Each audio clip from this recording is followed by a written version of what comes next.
Hi, my name is Manpreet Singh and welcome to my YouTube channel. This channel focuses on real estate and mortgage insights. This channel aims to empower viewers with the knowledge to make informed decisions in the real estate market. Please subscribe to stay informed about the Canadian real estate market. Hi, my name is Manpreet Singh and today I have a very special guest, Mr. Varun Passi, who is a real estate agent in the GTA market.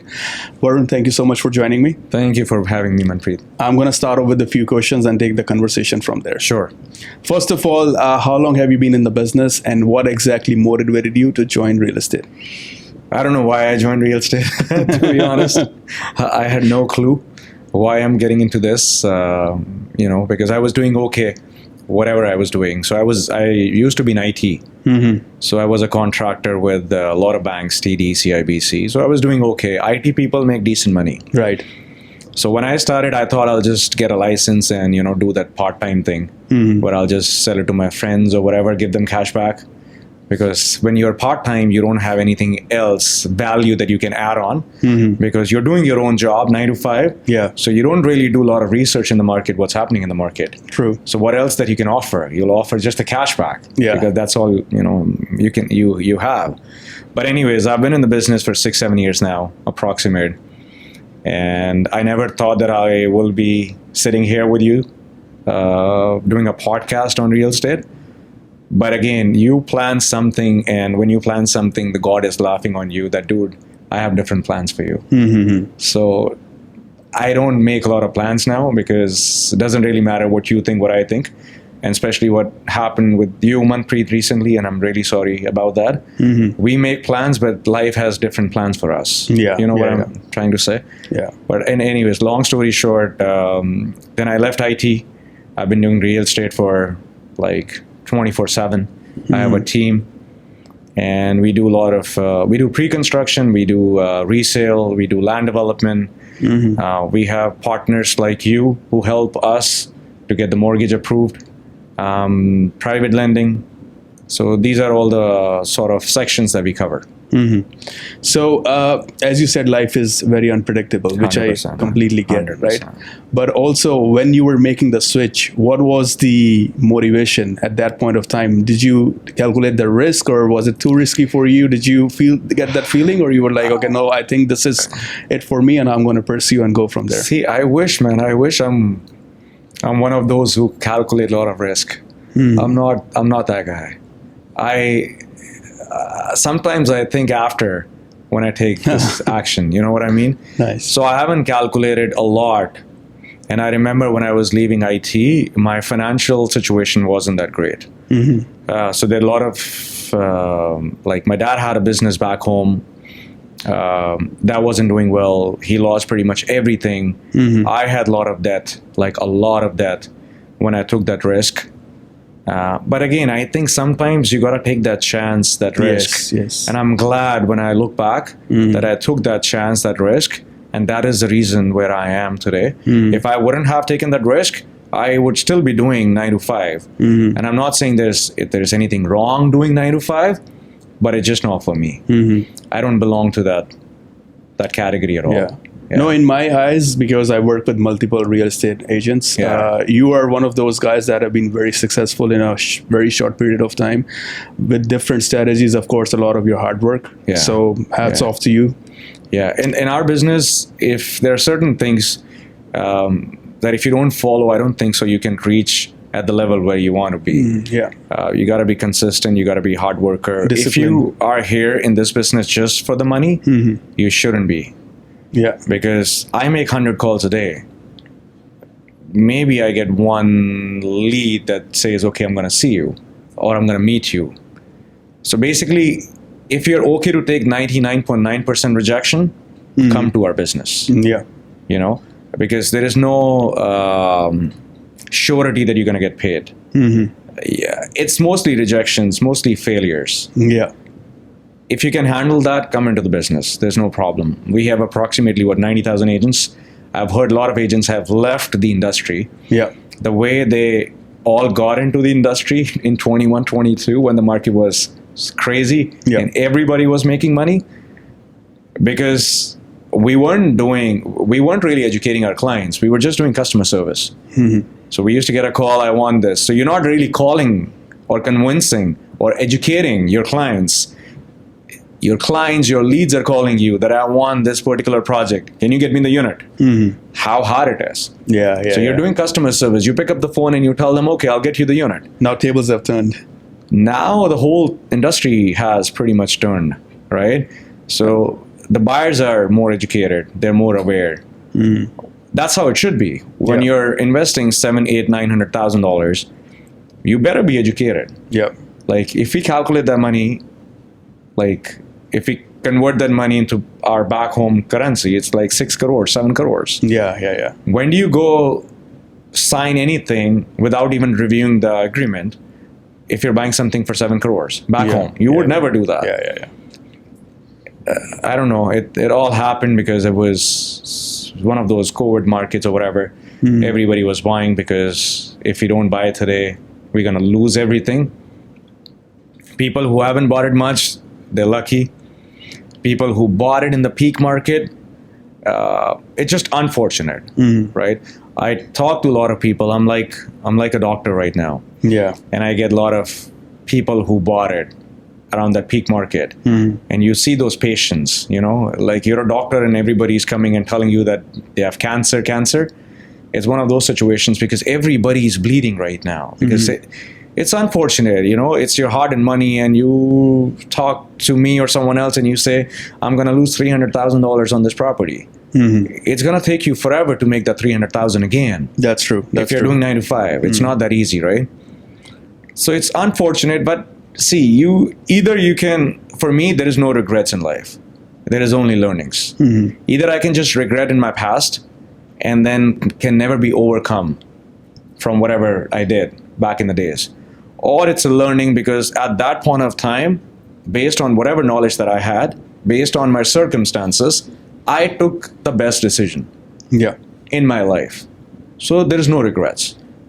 Yeah, and as you said, it's very important to understand that how you react to rejections. That's a very important aspect of being in a business is how you handle rejections, how you handle failures, and what do you do next, right? Yeah. So coming back to the current real estate market, of course, you were talking about how people are suffering and they have suffered in the last couple of years, but at least now we are heading in the right direction. So with 25 bips, almost 3 times rate cut from Bank of Canada. Correct. And yesterday it was 50 bips. Correct. What impact do you think it will have, especially the rate cut from yesterday, 50 bips, on the market in the coming few days? See, and I never run my business where I'm telling people buy today, otherwise the world is going to be over tomorrow. But I strongly feel that there's going to be a positive sentiment in the market. Yeah. People who are watching CP24, they will start calling their real estate agents. That is this the right time to buy a property now? Yep. Right?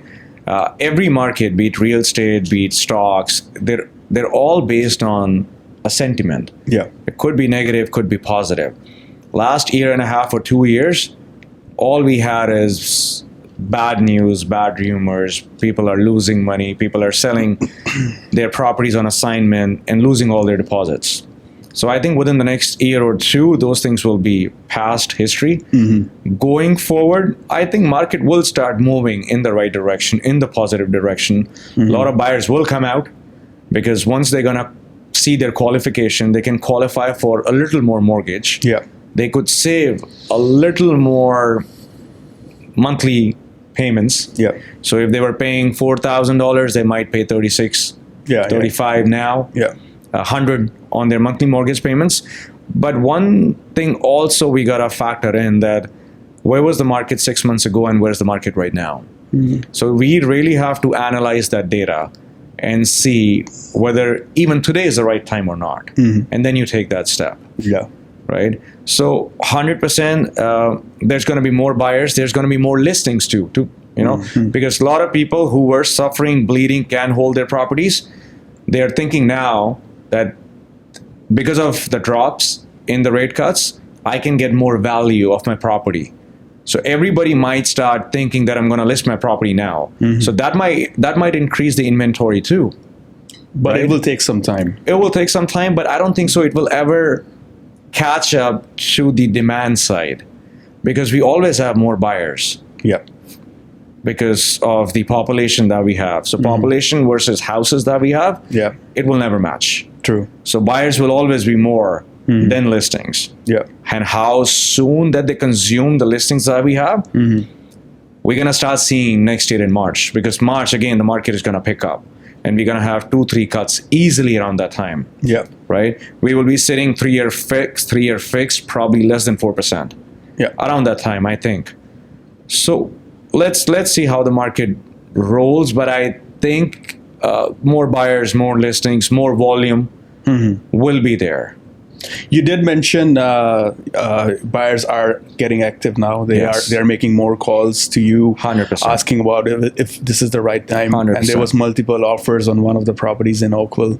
Yeah. So yeah, last night there were 38 offers in Oakville for one of the properties. Nice. But again, that property was way undervalued.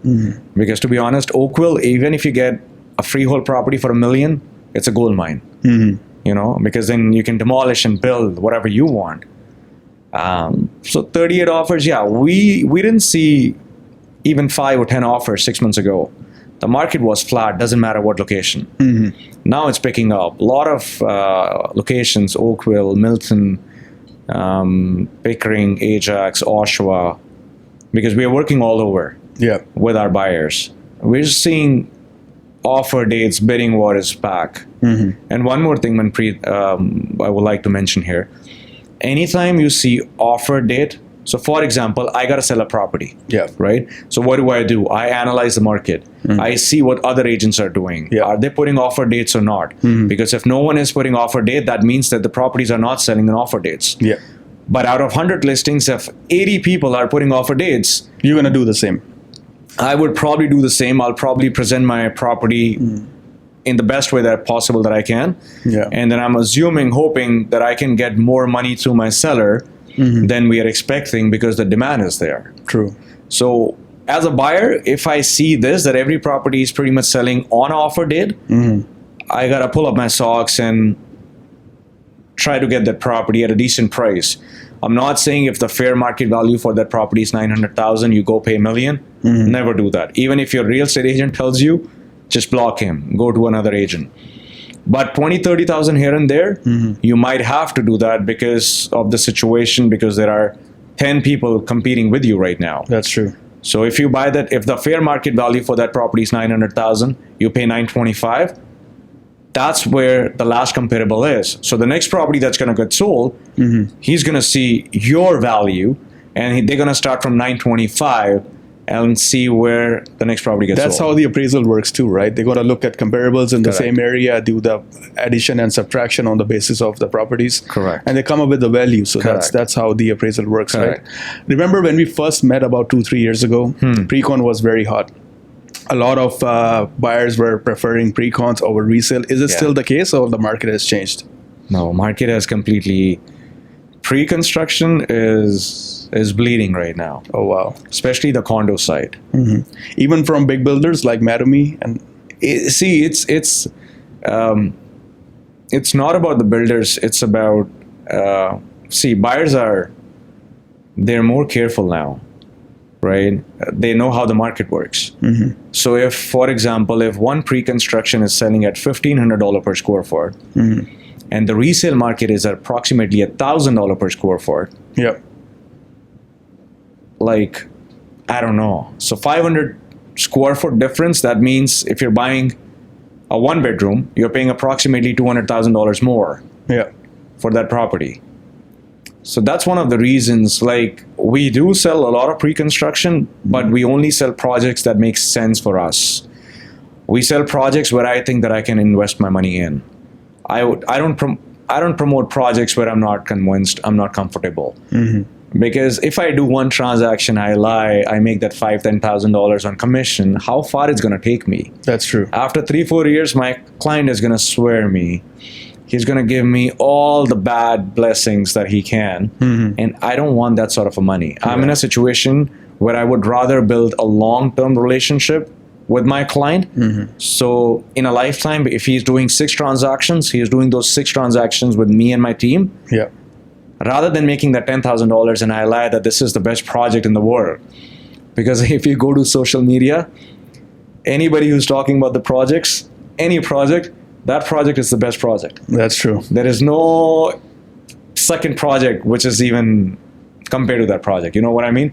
Like, my kid is the best kid in the world. Yeah. Doesn't matter how fast he run in a race, but he's the best. You know, that's the common trait I've seen with successful realtors is honesty is their biggest policy, Yeah. and thinking about the client's interest rather than your commission. Yeah. And I think every business person should be like that. Yeah. See, our job is to give them the solution. Solution, yeah. You know, our job is not to sell them. If you can connect with them, That way you make more money. that's where you make everything. Yeah. You do more transactions, your name is out, people know you, people talk good about you. If everything goes like that, money will come anyways. Yeah. You know? Yeah. So it's one of those things. But yeah, if your thing is that you just want to sell few units here and there, by saying whatever, even if it doesn't make sense, and you know that you're lying or you're not convinced or you're not comfortable, but you just want to do that transaction, I don't think so. It's gonna take anybody who's trying to get into our market. It's very competitive. You know, it's like restaurant business in Brampton. Every street you have two. Yeah. So if you're opening a third one, you gotta be different. How? You gotta create your own audience, and you gotta differentiate yourself Yeah. amongst the 90,000 agents that's out there. Yeah. Because if there is one pre-construction project I'm selling, you're selling, it's not that I'm giving you something different. Yeah. But the way I'm going to educate you, it's going to be different than the other ones, and that's how we're going to connect. I mean, you got to have some kind of USP, right? You got to understand your market, man. You got to know your numbers. Yeah. You should, if I'm getting a call and I don't know what's the price per square foot in a XYZ location, I don't know how accounting works. I don't know where do you make more money, if you buy under a corporation or if you buy under your personal name. So you gotta be a jack of all trades. In our business, you are accountant, right? You're not filing taxes, but you should know what you're talking about. And when your client goes back to his accountant, the statement matches. It should match. If I say something else and he verifies with his accountant, if it doesn't match, he's not coming back to me. That's true. He's not going to pick up my call. Yeah. So accounting, you should know how to review the contract on a pre-construction site. Yeah. It's 200 pages contract, but you should know all the important clauses. You should know how assignment works. Like, you should know everything, even though you're just a real estate agent. But our job is to know pretty much how the house builds. I think that's how clients feel comfortable working with you, when they see you have the knowledge, you have the expertise. 100%. That's how they build their trust, right? With anybody. With anybody. With anybody. If you want to be successful in whatever trade that you want to work in, if you want to run a restaurant and you don't know how to cook, how to make dal, I think it's a problem. Indian restaurant. Anywhere. I think you should know. You do, you don't do, that's a separate thing. You know, but anyways. No, I completely agree with you. You got to know your basics before you start preaching people or before you start actually getting into the business, right? Another question I had was for the location. Buyers buying properties in the GTA, how different it is from the properties outside GTA. I'm talking specifically about Kitchener-Waterloo area, and if you go the east side, anything past Oshawa, Pickering. Does these markets, do you think, have a bright future? So we're working 65% of our clientele, it's outside GTA. Okay. Because of the affordability. So it's not about choice, Manpreet, anymore. It's not about, I want to buy a house in Richmond Hill. I would love to get you a house in Richmond Hill, but you're looking at approximately a 2 mil. 2 million. My commission is going to be more. Why wouldn't I help you to get a house in Richmond Hill?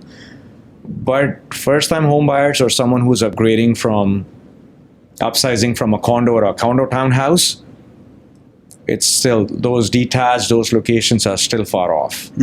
But you got to start from somewhere. So it's more about affordability now. So a lot of people, when they call me, they were like, Varun, I saw this house in Mississauga. Do you think that I can get it? I never say no to them right away. It's not their fault. It's just that I am not aware. I don't know how the market works. I am not that educated right now because I just saw something online and I think that I can get it. So it's our job, my job, and other real estate agent jobs to educate them that based on X, Y, Z, that's your profile. I think we would be better off going in certain locations, which is not this location. Yeah. But I will still go ahead and show you the house and show you the sold price for that house so that you understand, rather than me telling you that this is not for you, you call me and tell me, Varun, I don't think so this location is for me. Let's go somewhere else. So going back to the question, Manpreet, that you asked me, I think it's all about affordability now. Just to give you an example, let's just say I'm selling townhouses in Milton for approximately $1 million. You make $170,000. That's your family income. Yeah. Based on and you have $70,000 down payment. So based on $170,000, how much mortgage do you qualify for? How much? 750 Roughly. Maybe. Yeah. 750, and then you have $70,000 on top. So your maximum qualification is approximately 850. But you don't want to buy. You don't want to stretch out till 850. You was like, Varun, I want to keep something for my bad days. What if anything happens? I don't want to be house poor. So then what's the other option? That you gotta see within 30 to 40 minutes radius of Milton. And I think Kitchener-Waterloo, Cambridge, that's where it comes into now. Yeah. So you're buying the same townhouse that you were buying in Milton for $1 million. You're getting it for 750 now, 770. So it's not about choice. It's about this is what I can afford. And if I can save another $1,500 on my monthly mortgage payments, Yeah, nothing like it. and I can utilize that $1,500 on taking my kids on a vacation, or I get them, enroll them into a soccer class or tennis class or whatever, Yeah. I can utilize that money somewhere else. Somewhere else. I gotta commute more. That's something, in the next 5 years, it's gonna even change more. Not a lot of people are living in New York. You can't afford. Forget about it. Yeah. You're living in New Jersey. Yeah. And that's what we're gonna see here too, because the way prices are going up, right? That's a very strong point. Yeah. Because when we are building houses, it's not government is saying, oh, they're always talking about affordable housing. Yeah. But look at the chart, look at the numbers, how much they're charging from any developer as far as the development charges are concerned. They're paying 20 to 25% just on the development charges. Yeah. So that's a lot of money, right? So again, it's not about what do I want. It's all about what can I afford. And if the buyers work remotely, and let's say even if they have to come to Toronto downtown once a week, they are still okay with it. Most of our clients are IT clients, to be honest. They go once or twice because a lot of companies have started calling them back in Toronto. So they're taking GO train from Kitchener, or they drive down from Cambridge, go to the closest GO station, and then it's a choice. It's a lifestyle. Yeah. If you think that you want to be closer to your location and the location is in Toronto and your lifestyle allows you to be in a condo, nothing like it. What's your opinion on Hamilton and Burlington? Hamilton, I think it's a hidden gem. There is a lot of opportunities. If you can explore Hamilton, Kitchener, Waterloo, Cambridge, I swear to God, you don't have to go to Calgary. That's true. That's true. You don't have to spend $700,000, $750,000 going to Calgary because you think that you can go positive cash flow. You can get positive cash flow properties here. Or even if you go a little negative cash flow, look at the appreciation that we get here in our market. It's 100%. I'm not against any market. If you're making money in any market, God bless you. That's what I care about. Yeah. I don't want people to suffer. I don't want people to come to me that, Varun, I'm losing money. I don't want people to sell real estate. When they come to me and they tell me, Varun, I want to sell this property, I tell them, don't sell. Real estate will never go down. In the next 10 years, you'll be laughing. But if you're bleeding, if you don't have a peace of mind, if it's going on to your health, Yeah. if you're not able to sleep, sell that property yesterday. Right? Your health is the main thing that you have. If you lose your health, Yeah. you're done for your life. That's true. So opportunities are there in our market, especially now. Next year, March, April, market might change. Yeah. We might see market houses are moving a lot faster than today. More multiple offers, more bidding offers. Like, it's very unfortunate for a house. We have to bid. There are 10 people competing. That's not a balanced market, right? That's not a balanced market. That tells you where our housing market stands, Yeah. right? Back home, we don't have that situation. No. There's no bidding war. There's nothing. bidding There are war. other stuff that we go through. There's a lot of black money, white money, blah, blah, blah. But there's nothing that you're competing against a house. Why? It's a freaking right. It's like, it's not a want, it's a need. It's a need, yeah. Right? You should be able to go and buy a house on a fair market value rather than killing your emotions or an offer night and thinking whether you're going to get this house or not. Yeah. Unfortunate, man. Especially when the emotional impact comes in. You are looking at a property, let's say your budget is $1 million, not every property is going to be the same, right? Yeah. Now, one property, there is one property that you saw, now the whole family loves it, and there you get the feeling this is the one for me. Yeah. It's perfect for my needs. Yeah. And now you're competing, and then you end up losing it because somebody else offered 10, 20, 30, 40, 50K more. Yeah. So that is a problem that a lot of buyers face when the market is hot. It's emotionally drains you out. Yeah. It's financially, yes. You see, when you're thinking about investing $700,000-$800,000, your emotions are connected. 100%. Somehow, you know, every step that you're taking, everything that you're thinking, it's all emotional. Yeah. You know, your budget is $800,000. Why the hell you're buying a property for $900,000? Because your emotions are connected. Because you think that you can raise your family in a better way if you pay another $100,000 because you're getting a backyard, and in that whatever size your kids will play. You know, so you're emotionally connected. Yep. And that's the reason you're paying $100,000 more just because of the backyard. We're going to use that backyard maybe 3 months in the entire whole season, but still. So you are. So it's a very stressful process buying real estate. Don't rush. Take your time. Understand the market. When you're working with someone, if you think that guy is talking about his own interest and not your interest, if he's telling you that you should buy the property today, otherwise tomorrow, I don't know, the same house is going to go for $200,000 more, don't work. Even if it's me, just block me. I swear to God, don't work with me. Work with someone else. Yeah. I'm not the right guy for you. That's true. I completely agree with this. Honesty, as I said, is the best policy in every business. Now I'm going to come back to the new mortgage changes that are coming in effect from December 15. Yeah. So 2 major changes, 30-year amortization, and then insured mortgages can go up to 1.5. Now, my question is, the properties that are between 1 million and 1.5 million, let's say typically you can get a double garage detached within that price point, right? How will it impact those specific properties with these new changes when it comes into the picture? If you're buying something for 1.2, 1.3 and you're putting 10% down, first thing you got to see whether you can afford or not. 100%. Right? You're making 200, so this category is basically for people who are making, I don't know, over 200,000. Easy. You know, because those are the guys who can afford that monthly mortgage payment. Yep. But even someone who's not making that sort of a money, the other aspect which is going to come is, you know what, I'm going to buy a property with a finished basement, and I'm going to get probably $2,000 to $2,500 from the basement, and then my mortgage is not going to be a lot, and now at least I can get a property that I really want because I don't have to come up with 20% down. That's a very important point you brought in. Let's say if the client is purchasing a townhouse for $950K, right? And then if he could get, let's say, a double garage, a nice detached property where their basement is legal or rentable, and they can get like $2,000 from it, that would make more sense doing 10% down. I would go for that. Personally, between 950 and 1.2 or 1.1, if I can get a detached where I have an income coming from the basement, because my down payment is not going to change much.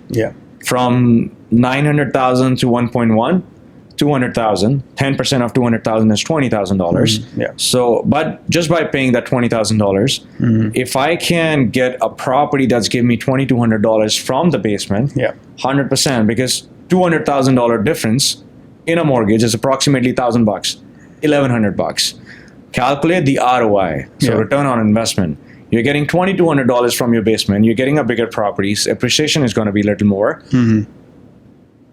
It's a no-brainer. Yeah. But it's for a specific audience, an audience who are making decent money, two people in IT, or they have a business, and now they can think about getting a bigger property even though they don't have 20% down. So there is an audience for that category 100%, and those properties will probably move a little faster than Big Four, because I have a lot of people have an option as compared to before. I got a beg, borrow, steal for 20% down, but I don't have to do it now. If I've got 80,000, I need another 30,000. I can get it from my friend's family as a gift, and then I can buy the property. And another point is that the extra rental income is going to help you qualify for more, because best case scenario, even if we take 90% of that 2,200 you're getting for a basement, that's 24,000 of extra income. Correct. That's going to help you qualify for more. Correct. Manpreet, I think a lot of changes that happened in the last 6 months, it's all going in a positive direction. 100%. From 25 to 30-year amortization, rate of interest are going down. Last year, we were in a dilemma whether the rate of interest is going to be up or they're going to hold. That was basically, we were in 50-50. Yep. Now everybody knows. Everybody is a real estate agent. Everybody is a mortgage broker. You talk to them. I spoke to a lot of people before the 23rd. Yeah. They were like, Varun, I can write it down on a piece of paper. It's 50 bips.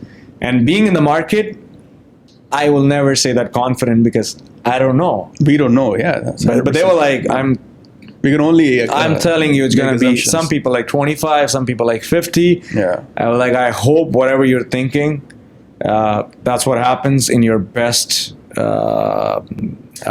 scenario. It's on your favor. But you never know. But again, a lot of changes that happen. It's going to move the market in a better direction. Last year and a half has been not good for business, not good for a lot of buyers, because the rate of interest was so high, they could not qualify for a mortgage. They are still paying rental. It's not that the rental is cheap. 3-bedroom, you're still looking for $3,000 approximately if you go to any decent location. You would rather pay $4,000 and get your own property. 100%. Right? So that's what when I always talk about real estate, I say only think about the first-time home buyers. Yeah. If you're renting for 3, 4, 5 years, eventually you want to purchase. Yeah. And what I'm hoping is 2025 is going to be a strong year for real estate, but we'll see what happens. Yeah. But only focusing on the first-time home buyers. I'm not considering the investors. Yeah. I think investors will take some time to come back to the market. Yeah. See, investors, even for investment right now, there's a lot of opportunities. And when you're coming into real estate, do not speculate. Do not think that you're going to be out in 2 years and you're going to make 300,000 like people made in 21 or 20. Well, a lot of people got stuck too, because you can never time the market. You can just be in the market. Yeah. So for me, it's not rocket science. It's pretty simple. You buy something today in a decent market where the market is not at the peak. You leave that property for 10 years. Yeah. That's it. That's the secret. It's a long-term investment. That's a secret sauce. Properties have been doubled in prices in the last 6-7 years. But even if it's double in the next 10 years, you bought something for 800,000, it's 1.6. Your mortgage is less. If it's your primary house, you don't have to pay taxes. Where do you make that sort of a money? I'm selling some properties in Oakville. 10 years ago in 2015, my client bought this property for $550. I'm selling that property for $1.5. How can you go wrong? Yeah. See, if I give anybody, even someone who's not convinced, he thinks the real estate is a bad idea, it's a bad investment. If I give him that option right now, would you rather have one property on your name or 10? He'll go for 10. He won't go for one. That's human nature. It's just because that's how people got wealthy. Yeah. Real estate is one of the ways to become wealthy. That gives you financial freedom. That gives you a source where you don't have to look at your bank account when you're going for a vacation. Yeah. It's one of those ways. And that's probably one of the reasons why I left my 9 to 5 so that I can take control of my future, my financials. Because right now, if I want, I don't have to be with you. I can just go back home and watch Netflix. What's the new movie now? Kill Me or whatever. I can just watch that, Yeah. Or I can just work the way I want and then there is no ceiling. I can make 1 million, I can make 2, I can make 4. It all depends how hard I want to work and how strong my process are, and however I want to take my life. But the nutshell is it's in my control rather than I'm giving that control to someone else. That's true. So again, I think I talk a lot. No, that was awesome. Thank you so much for sharing your experiences and all the advices. And I learned a lot. So thank you so much. I hope, man. I'm glad. Thanks for having me again. My pleasure. Bye.